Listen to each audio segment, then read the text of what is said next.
Mes chers amis, bonjour. C'est Gerpi Lafaille, un de vos amis qui vous aime. À vous tous qui suivez cette vidéo, à vous tous qui êtes abonnés à cette chaîne, je vous rappelle que j'ai le grand plaisir de vous avoir comme ami. Bienvenue à la 65e vidéo où nous partageons ce sujet, nous et notre vie sur Terre. C'est important de partager ces informations parce qu'elles sont utiles pour prendre de bonnes décisions. C'est la connaissance de la vérité. C'est la vérité qui permet de prendre de bonnes décisions sur le fonctionnement de la vie, pour le bon fonctionnement de la vie sur la terre et dans l'éternité. Voilà pourquoi c'est important de les connaître pour pouvoir bien s'orienter. Dans la vidéo précédente, on avait vu que le fonctionnement de la vie sur Terre a un coût. C'est coûteux de vivre sur la Terre et c'est très coûteux de vivre heureux sur la Terre et c'est très coûteux de vivre de grandes satisfactions sur la Terre. Parce que la vie de l'homme sur la Terre, c'est à un coût par le fait que le péché a séparé l'homme de Dieu. Lorsque le péché était entré dans la vie de l'homme, l'homme s'était séparé de Dieu. Et séparé de Dieu, c'est aussi séparé des bénédictions de Dieu. Or, ce sont les bénédictions de Dieu qui garantissent la vie paradisiaque de l'homme. Ce sont les bénédictions de Dieu qui rendraient la vie de l'homme paradisiaque sur la terre. Or, lorsque le péché est entré, Dieu est séparé. L'homme est séparé de Dieu. Les bénédictions de Dieu ne seront plus disponibles. C'est la raison pour laquelle, au verset 19 du chapitre 3, de Genèse chapitre 3, Dieu avait annoncé à l'homme cette situation où il dit, c'est à la sueur de ton visage que tu trouveras ton pain.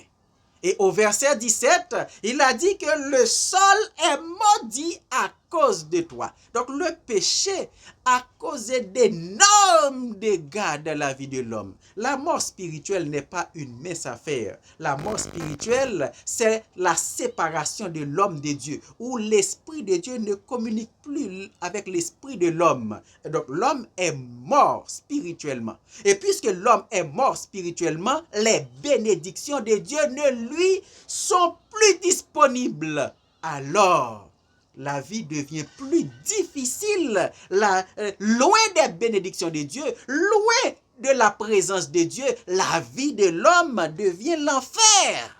Une vie de souffrance, une vie de misère.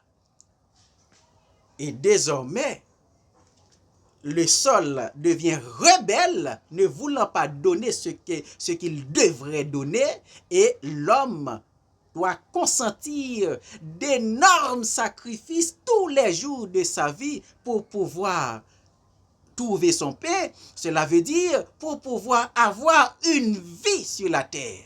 Pour pouvoir vivre sur la terre, il faut de grands sacrifices. Il faut les sacrifices. Donc seul Dieu donne gratuitement. Mais puisque le monde est corrompu par le péché, eh bien Dieu est obligé de poser ses conditions pour que ces bénédictions soient disponibles à l'homme sur la terre. Il pose ces conditions parce que le monde est sous la puissance du malin. Si Dieu donne ces bénédictions à l'homme sans que les conditions ne soient réunies, les bénédictions vont détruire davantage la vie de l'homme parce que lorsque les bénédictions sont multipliées, les tentations se multiplient davantage. Lorsqu'il y a bénédiction de Dieu, les tentations sont nombreuses à les attirer vers l'abomination, vers l'immoralité. Voilà pourquoi dans Matthieu 6, verset 33, Dieu donne ces conditions. Cherchez premièrement le royaume et la justice justice de Dieu. Et toutes ces choses, toutes ces conditions de vie dont on a besoin pour vivre confortablement seront données par-dessus. La justice veut dire marcher droit, faire ce qui est droit. La justice, venant du latin, jus, veut dire faire ce qui est droit. Donc, pour pouvoir avoir les bénédictions de Dieu, il faut être capable de marcher droit devant Dieu. Il faut être capable de marcher selon la justice, de respecter les conditions de Dieu et les bénédictions pourront multiplier davantage. Seules les bénédictions de Dieu sont gratuites sur la terre. C'est la raison pour laquelle, puisque Dieu donne ses bénédictions, alors, pour pouvoir avoir les bénédictions de Dieu, il faut demander. Il faut demander. Et dans Matthieu 6, versets 7 et 8, écoutez ce qui est écrit. En priant, ne multipliez pas de vaines paroles, comme font les païens qui s'imaginent qu'à force de paroles, ils seront exaucés. Ne leur ressemblez pas, car votre Père sait de quoi vous avez besoin avant même que vous le lui demandiez. Dieu sait tout ce que nous avons besoin, mais nous devons demander. Nous devons demander parce que si nous ne demandons pas, Dieu ne peut pas faire des interventions. On avait vu ça dans les enseignements, dans les vidéos précédentes, où Dieu, le surnaturel, ne peut pas intervenir sur la terre sans la demande ou l'autorisation de l'homme. C'est la raison pour laquelle même Dieu ne peut pas intervenir. Et si Dieu intervient est venu au secours d'un humain sans qu'il ne lui demande, ça c'est une intervention sans la demande des humains. Ça c'est une intervention qu'on pourrait appeler insubordination. C'est la raison pour laquelle, même lorsqu'on est dans la misère, Dieu nous regarde. Et si on ne demande pas et demander avec foi, Dieu ne va pas intervenir. Donc ainsi, on a parlé du mal sur la terre. Pendant plusieurs vidéos, on était en train de parler du mal sur la terre, les dégâts que cause le mal sur la terre. Et on avait vu que le mal, la présence du mal sur la terre, c'est à cause du péché. C'est le péché qui alimente le mal sur la terre. C'est le péché c'est à cause du péché que les situations, la vie de l'homme est aussi compliquée et difficile sur la terre. C'est à cause du péché qu'il y a toutes ces souffrances sur la terre, toutes ces misères et tout ce mal sur la terre, c'est à cause du péché. Mais pour changer de royaume, le point qu'on a vu dans ce sujet, c'est que si Dieu existe, pourquoi tout ce mal sur la terre? C'est ce qu'on a développé dans les vidéos précédentes. Beaucoup de gens, eh bien, ils prennent comme prétexte que si Dieu existait, il devait intervenir pour diminuer ou bien pour éradiquer le mal sur la terre. Et on avait vu que le mal sur la terre, ce n'est pas Dieu qui est responsable, mais c'est l'homme qui est responsable de ses propres souffrances. Dieu n'est pas responsable de la souffrance de l'homme parce que l'homme, il a tout le droit de prendre les décisions. Eh bien, il prend les mauvaises décisions et les mauvaises décisions produisent des conséquences difficiles, des conséquences qui font souffrir. Alors, ils souffrent les conséquences de leurs propres décisions, de leurs propres choix. Dieu n'est pas responsable. Donc, si quelqu'un ne change pas de royaume, si quelqu'un reste dans le royaume des ténèbres, eh bien, il va vivre les condamnations des ténèbres, les condamnations qui ont été prononcées contre les ténèbres. Et Dieu ne sera pas responsable de sa condamnation. Deuxième point que nous aimerions voir sur le fait que l'homme ne désire pas changer de royaume, ne désire pas entrer, profiter du salut de Jésus pour pouvoir entrer dans le royaume de Dieu, pour pouvoir intégrer le royaume de Dieu et vivre la dimension de vie que donne le royaume de Dieu, pour vivre les privilèges que Jésus offre à travers le salut qu'il dispose pour les humains. Et ce deuxième point, c'est que le monde vous garde dans les filets de Satan. Le monde vous garde dans les filets de Satan. Dans Psaume 124, verset 7, nous lisons ceci. Notre âme s'est échappée comme l'oiseau du filet de l'oiseleur. Le filet s'est rompu et nous nous sommes échappés.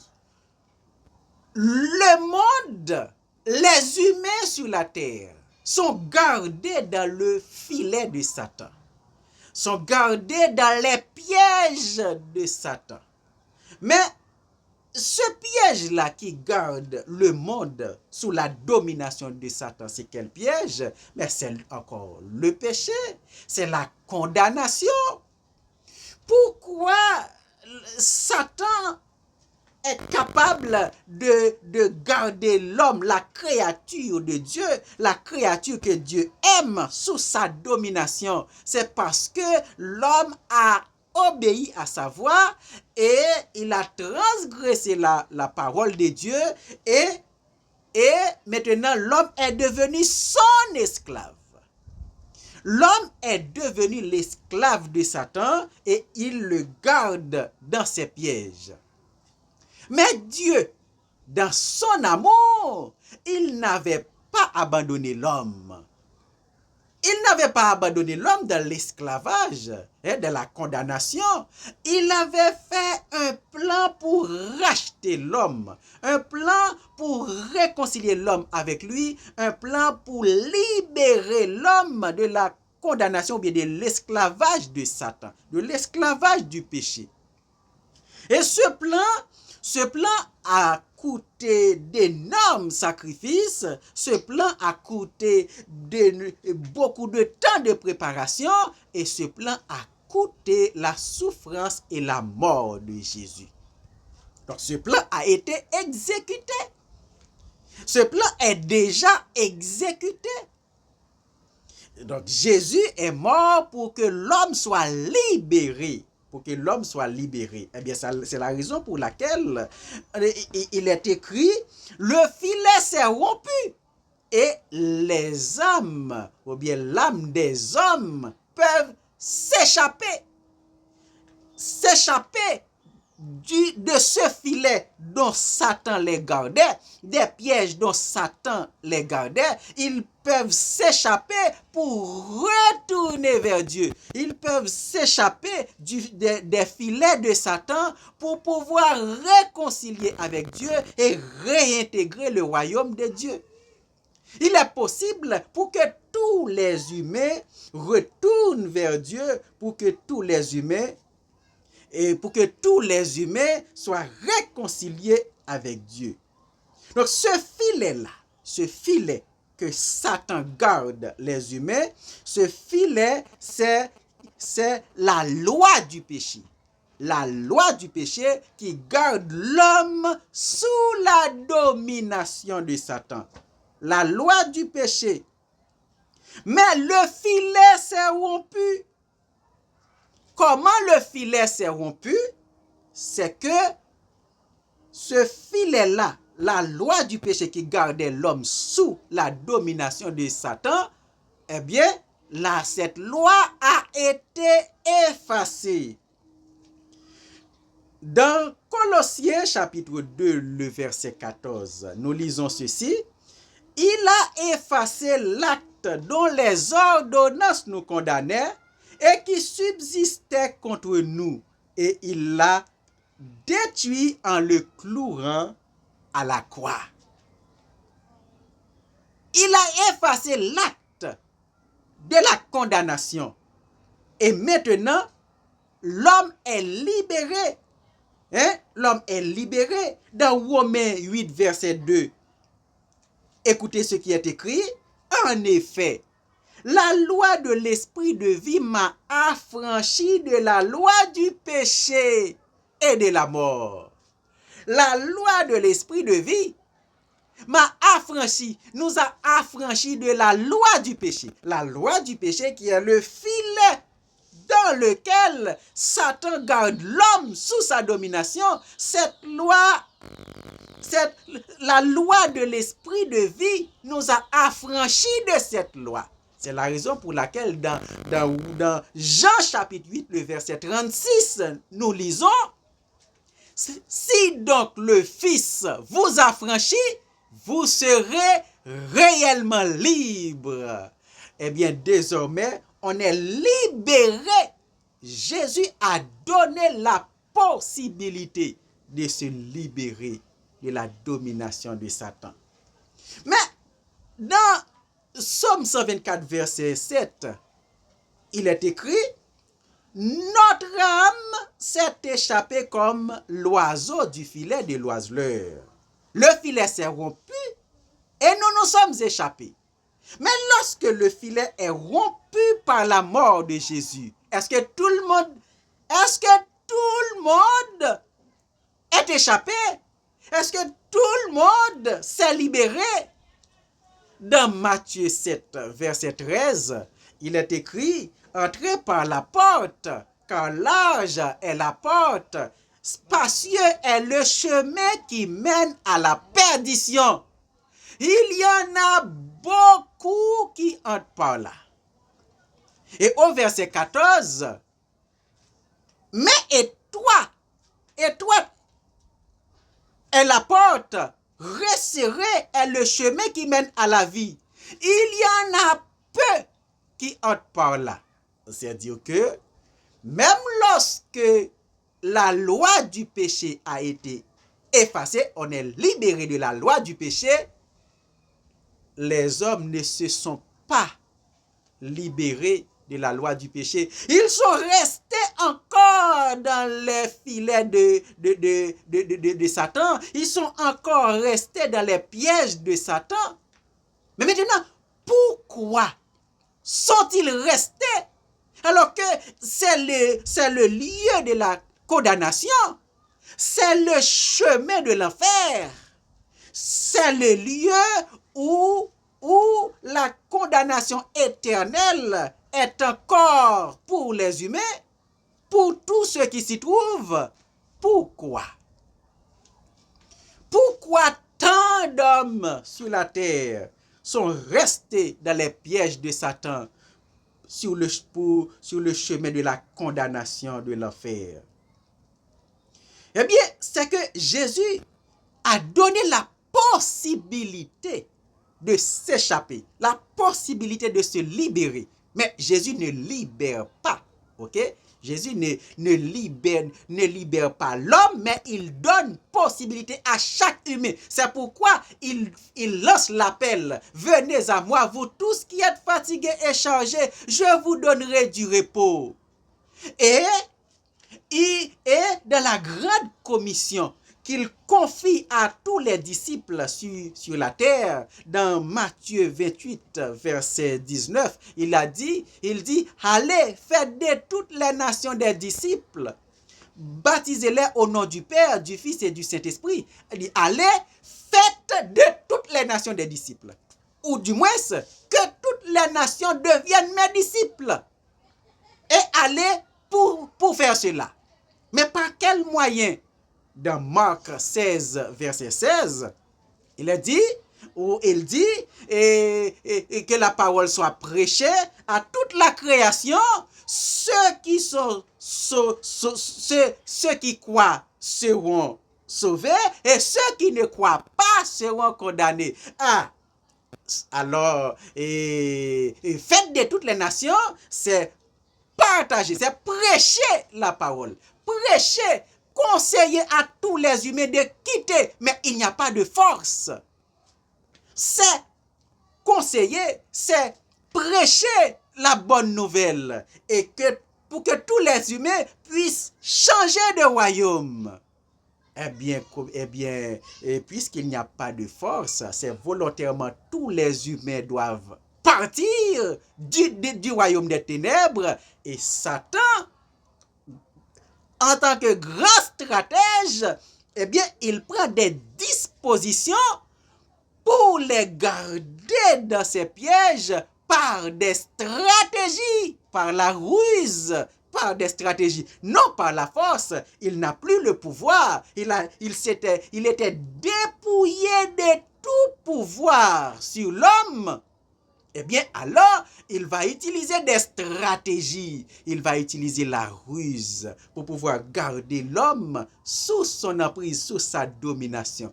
Dans la prochaine vidéo, on en parlera davantage sur ces stratégies pour garder l'homme sous son emprise, sous sa domination. Éternel Dieu des cieux, je te remercie pour toutes les paroles que nous partageons encore aujourd'hui. Permette, oh Dieu, que toutes ces paroles soient prises en considération et soient appliquées pour produire de grandes satisfactions, pour orienter les décisions et les choix et pour que mes amis puissent prendre les décisions judicieuses, les décisions qu'il faut pour que leur vie soit sauvée. Au nom de Jésus, je te prie. Amen. Partagez la vidéo, ajoutez un like. Et dans vos commentaires, faites part de vos questions. Et abonnez-vous pour ne pas rater la prochaine vidéo. À bientôt. Que Dieu vous bénisse.